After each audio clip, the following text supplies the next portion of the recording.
Welcome to the Pat White Show.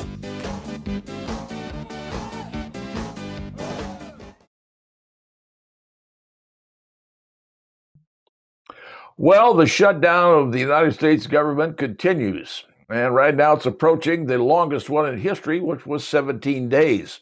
But nothing's been solved yet, so what is really going on here? Well, according to Pennsylvania Senator John Fetterman, John Fetterman's that kind of strange guy, wears the hoodies and the shorts, doesn't dress like a normal senator. He was elected in Pennsylvania over Dr. Oz, I believe it was. Well, he's a senator, but he sat down with a number of folks and said, "Hey, look, to me," he said, it's country first, and then party second."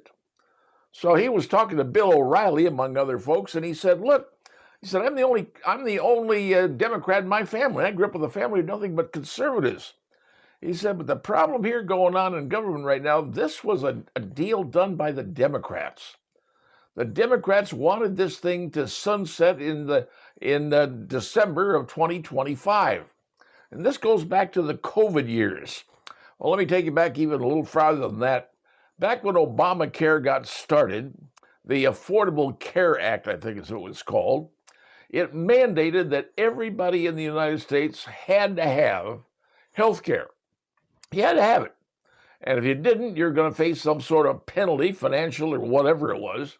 But you had to have this policy. And they said, okay, here's a number of places you can get the policy. Go on a website and you can pick out the one you want. Well, it turns out the companies that were offering this were setting up deductibles, and some deductibles as high as $10,000.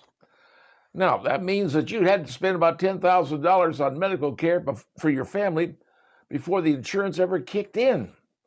Now, most families, well, frankly, $10,000, that's a lot of medical care, and most people wouldn't even have that, but they're paying for a policy. Well, it turns out that roughly 25 million people, or families, if you will, got the Obamacare, the Affordable Care Act insurance. That's 25 million out of 330 million people in America. Well, they got this. But unfortunately, there are a number of companies out there that said, hey, we're not going to keep insuring our employees. We're going to let them go on the Affordable Care, the Obamacare Act, and buy their insurance there.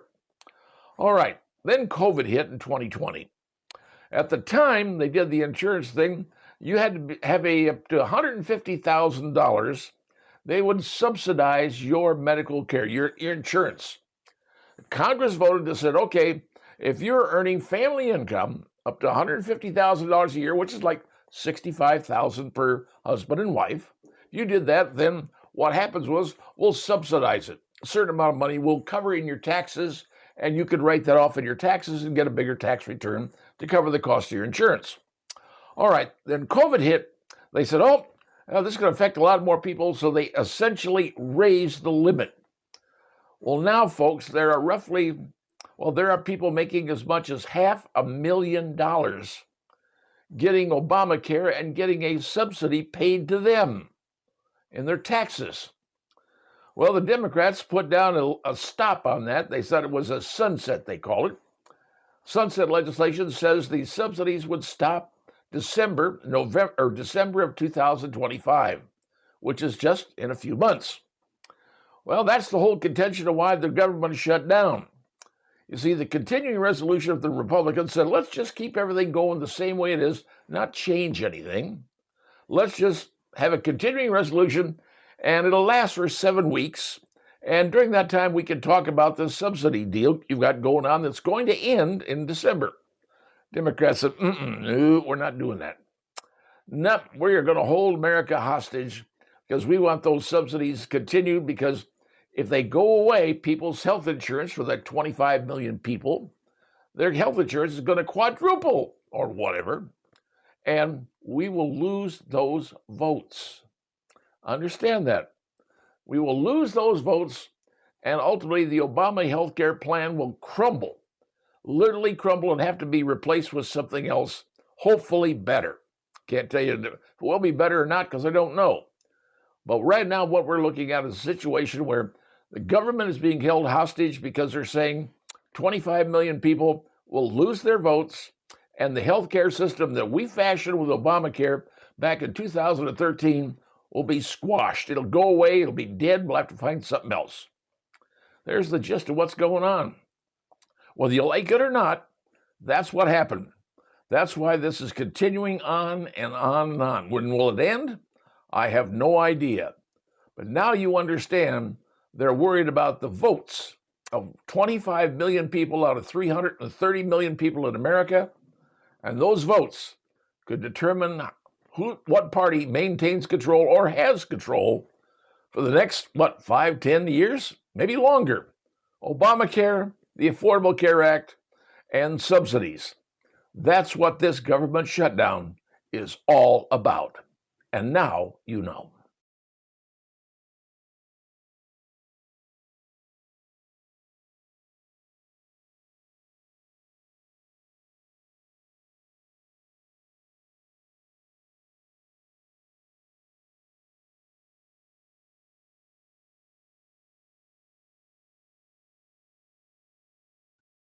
Well, every Sunday, the NCAA Top 25 is released by the Associated Press Coaches Poll.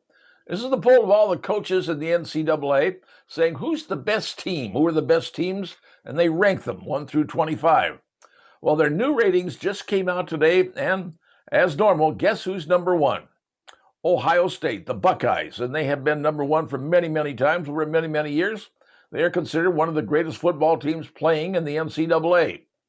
But number two, this one is a little bit different because, well, the NCAA Top Coaches Poll has never seen this particular team as the number two team in the United States. Who is it? Indiana University. You heard me right. The Indiana University Hoosiers have been now catapulted to the number two position in the all-time, the NCAA Coaches Poll this week. And remember, one comes out every week, so you never know what's going to happen in progressive weeks later on. But if this holds toward the end of the year, and basically what we're seeing on the schedule left for the Indiana Hoosiers, well, they got a pretty good chance to win it out for the rest of the year because they do not play in the Big Ten this year. They do not play Ohio State. They did last year, but not this year. So, what could happen here at the end of the season? Well, the NCAA, or the Big Ten rather, has their Big Ten Conference Championship. And ultimately, right now, it looks like it could be a match between the Ohio State Buckeyes and the Indiana Hoosiers, featuring two of the highest paid coaches in the entire NCAA, both earning over $11 million a year to coach their respective teams. I believe that game is going to be played in Indianapolis at Lucas Oil Field.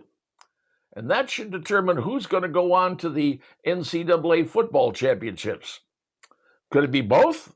Don't know. But right now, they pretty well guess whoever wins that game in Lucas Oil will definitely be in the NCAA championship pool, if you will. But right now, number two in the United States of America, for the first time in history, is the Indiana Hoosiers, undefeated. And having a young man who is the quarterback, Mr. Mendoza, who's on the list of potential Heisman winner. That's how good they are.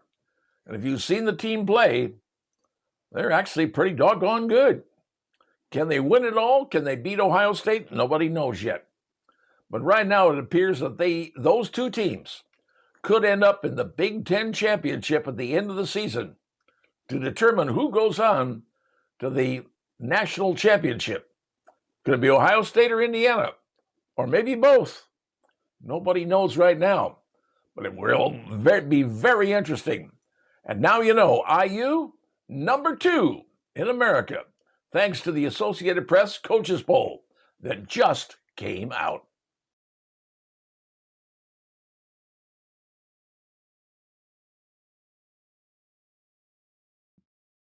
Well, if you haven't heard, the war in Gaza supposedly is at an end. I reasonably say supposedly because Well, until things are done, everybody's gotten one side or another and stopped shooting and killing each other. I don't really consider it at an end. But right now, a peace agreement exists. But here's something, I don't know if you saw this on X. X is the old, Twitter. Well, Twitter became X, and now they had some people on there who were videotaped after the end of the truce. Now, these were people who were protesting. They were marching around with the signs supporting Gaza or supporting the Palestinians. They had all the kippahs on. They did all those things. You saw them all over the news supporting the entire thing, end the war, end to Israel, whatever. And they finally talked to one of the young men who was finally, when the peace agreement was done, and they said to him, well, what do you think? What's going on? This young man said, I don't know what I'm going to do now. I'm going to lose my protesting money. I'll have to get a job. Now, this has been reported, and you can see it on X if you want to. Go take a look. You can watch it for yourself. This is one of the protesters. He said he was being paid to protest. Paid to protest what was going on in the war, the backing up the Palestinians, anti-Israel, whatever it was. He was being paid, and now he says, I don't know how I'm going to pay my rent. I have to get a job. The guy doesn't have a job, is paying rent. He's a professional protester. Folks, that's what you're dealing with. You see all those protests on TV, you start asking yourself, where are those people getting the money? Who's printing all the placards? Who's giving them all the flags? Who's sponsoring all of this? Who's putting up the bucks so these people can be out there doing this? We're now seeing video of trucks driving up full of merchandise, goods, if you will, placards, signs, banners, you name it. They're offloading off of trucks and setting down there so people could pick them up and utilize them. Someone is paying for that. Right now, hopefully they'll investigate and hopefully find out who's behind all this. But now you've seen it. Here's a gentleman saying, my God, I'll have to get a job? I don't have any protest money anymore? This is what you're dealing with, America, and this is what the media is not telling you. This was not done by the media. This was done by a regular citizen who went out, put a microphone in front of some kid's face and says, what do you think of the peace agreement? And that's what he said. It wasn't through the media. Apparently, they don't want you to see this. They don't want you to know this. But now that you do, now you can have a little bit different perspective on what you see going on in the streets, what you hear people saying, and what the mindset of America really is. So is America really against this? Well, that's for you to decide. But before you decide, make sure you know what's going on really, the truth of the matter. And now we discover the truth is people protesting were not protesting because they believed in something. They were protesting because they were being paid to protest. And my biggest question is, who was paying them? And I think America has a right to know that. And I hope the government will find out and put it out there for everyone to see. Well, the Associated Press was just come out with one of their new top lists. Top women collegiate basketball players of all time. The final list that they just came out with includes the following: Caitlin Clark, Diana Taurasi, Cheryl Miller, Breanna Stewart, and Candace Parker. Those are the starting five of the greatest women collegiate basketball players of all time, according to the Associated Press. So there's Caitlin Clark, who played for Iowa and set every scoring record you could possibly think of, leading the team as one of the greatest college players. Now, yet she's not necessarily one of the best NBA or WNBA players because, well, she hasn't played that many games yet. But college-wise, she's one of the best. But it turns out that she has now been invited to do something else that she likes to do, and that's play golf. And on November 12th, she's going to be playing in a very special golf tournament, the Anika Pro-Am. Anika Sorenstam has a golf tournament, it's a Pro-Am, plays at the Pelican Golf Club over there near Tampa, Florida. And she's going to be playing, Caitlin Clark is going to be playing as the amateur in that event. Now, last year she played with Nelly Korda, and Anika sword stand, 9 holes with each lady. And she's playing again this year, and she's actually being sponsored by Gainbridge. She's the sponsor, putting them in. And the women's golf tournament is spreading this info like wildfire. They are promoting the heck out of this because they see Caitlin Clark as something that's going to draw more eyeballs to their tournament. And they are right. When people find out that Caitlin Clark is playing golf, and she loves to play golf, in a Pro-Am tournament with the Pro-Am ladies, they don't get as much publicity as the men do on the PGA. The ladies PGA, okay, they get a certain amount of publicity, but anything that brings them more publicity, they're happy to do. And now they have found out a bombshell, the biggest they could ever score, Caitlin Clark playing in one of their tournaments. I can guarantee you the ratings for that are probably going to be spectacular compared to what normally the women's LPGA tournaments get as far as viewers go. It is going to be something to watch. So here you have a young lady who's now been named to the all-time NCAA women's basketball player. She's now a big star with the Indy Fever. She's got a huge contract with Nike, considered one of the biggest and best ever, playing in a golf tournament, and the LPGA is promoting the heck out of this because they understand marketing. They understand what's going to get them more eyeballs on the TV set, and they're doing it right.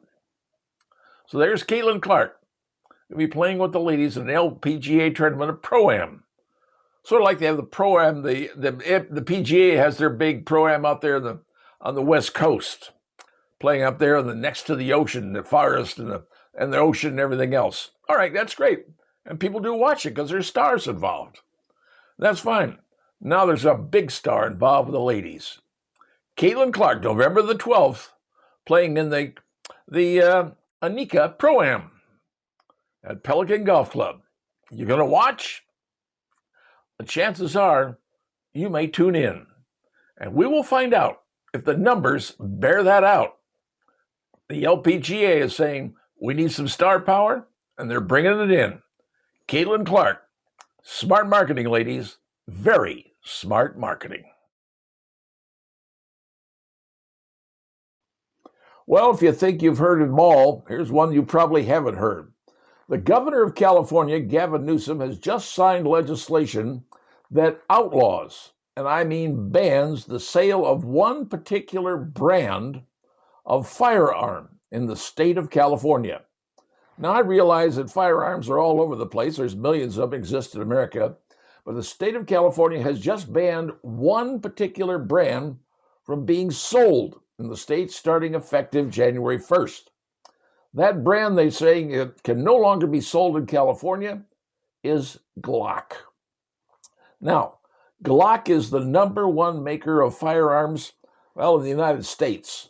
Probably in the world, it depends on who you ask. But a Glock firearm was designed from Austria. And they have become the most popular firearm in calibers ranging from 22 to 45 ACP, whatever. Glocks are semi-automatic pistols. And they have been around for a very long time. Most police departments in the United States of America use Glocks. Just keep that in mind. Most police departments in America, they're used everywhere. But the state of California has effectively outlawed them on January 1st. Now, they could be resold as a used Glock somebody could buy. You could trade a Glock, with somebody else. That's fine. But you can't buy a brand new Glock in California because they said, well, Glock has a problem. And, well, you might want to call it a problem, but here's what it is.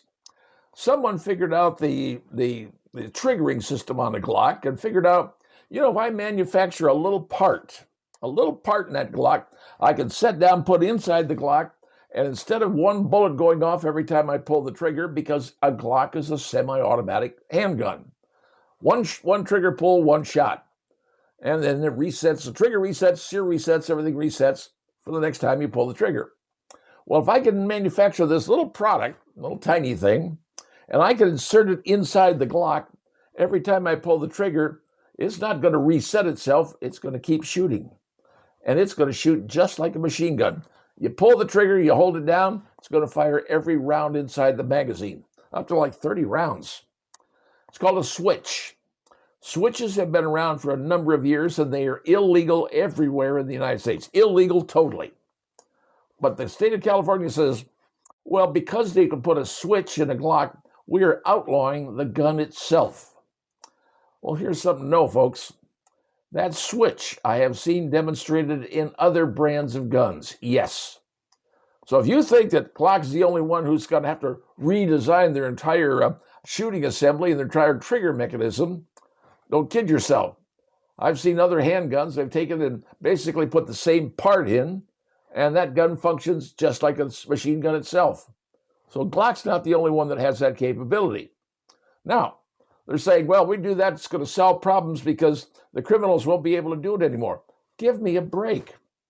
People with a printer, people with one of those custom printers that they can create one, they can build it on these custom printer designs. It's just a piece of plastic. So these printers can design that. They spit it out. People are designing them and selling them all over the place. And to say we're going to ban Glocks because people are going to have these, criminals will get guns. I don't care what you say. It doesn't matter who you are or what you are, they're going to find guns. And if they're using the Glock now by putting a switch into them, they can put a switch in other semi-automatics as well. They've discovered that can be done. So, if you're a Glock fan, don't move to California because you won't be able to buy one effective January 1st. But I should point out to you, you know who owns a Glock in California? Kamala Harris. She's admitted it herself. She's, oh yes, I have a Glock. So now the state of California could outlaw Glocks, and I can tell you they're already being sued. This is going to be an interesting lawsuit to say one state can outlaw one particular brand of gun because they don't like it. That may go against the Second Amendment as we know it. Because when you start saying, well, we're going to ban this gun, we're going to ban this gun, we're going to ban this gun, then the state could say, well, then, if we could do that, we could ban all the guns by name, outlaw them all. Backdoor probably ain't going to work. But just so you know, in California, effective January 1st of 2026, you can no longer purchase a brand new Glock because you're afraid you'll put a switch in it. A switch that these custom printers can create by the thousands if they want, but they'll also work in other guns as well. Glock's not the only one. That's a little too much when you think about it. So be aware, it's your state. It's California. No more Glocks. If they think they can get away with it in one state, I guarantee you other states will try the same identical process. And now you know.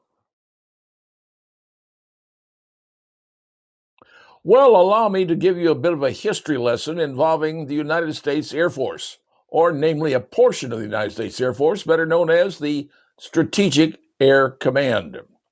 From 1947 until 1992, SAC, as it was called, was an integral part of the U.S. Air Force. Frankly, the U.S. Air Force at that time had three distinct operations. SAC was one, MAC was the other, and TAC was the other. SAC stood for Strategic Air Command. MAC was the Mobile Air Mobility Command, and TAC was the Tactical Air Command. But the thing about SAC was, SAC back then was considered the most important part of the U.S. Air Force.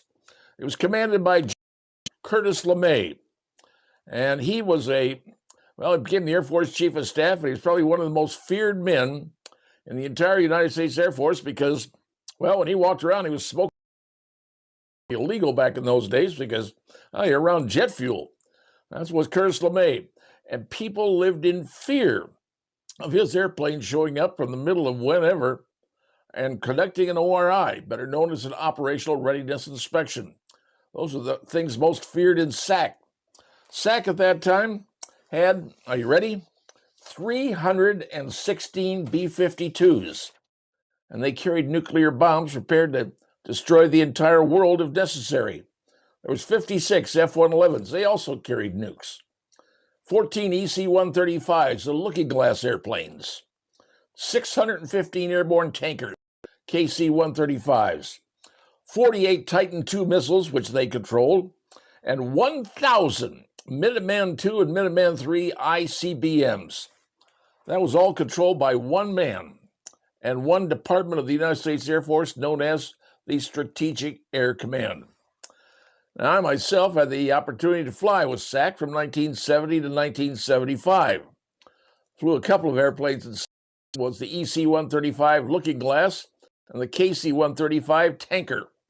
And I will tell you, probably the most important plane, Strategic Air Command at that time, was in fact the KC-135. Now, some would argue that, but I'll tell you what, you couldn't do a flight planning, you couldn't do a task order without 35 flying gas stations there to fuel up the tank, or fuel up the bombers, fuel up the fighters, because they could normally fly about an hour, and any other aircraft that needed gas, because we were the gas station flying in the sky, and I flew that aircraft.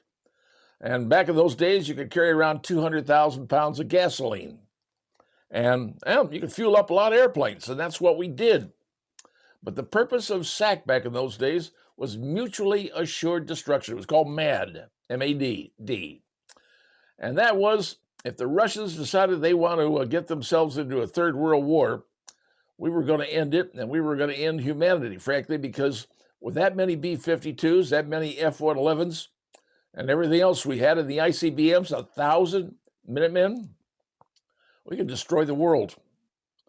And that was saying to the Russians, hey, you don't want to get involved with anything, because when it's Miller time, it's Miller time.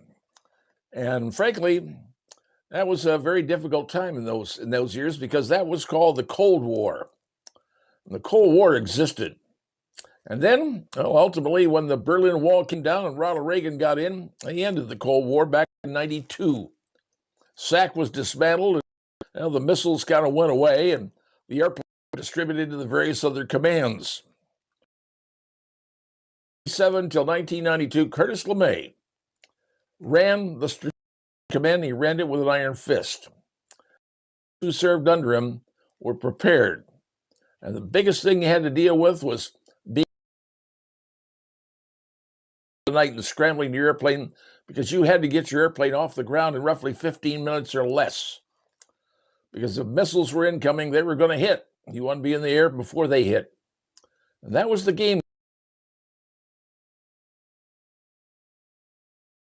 Alert, you pull the crew of 4 for the KC-135s back then, A models.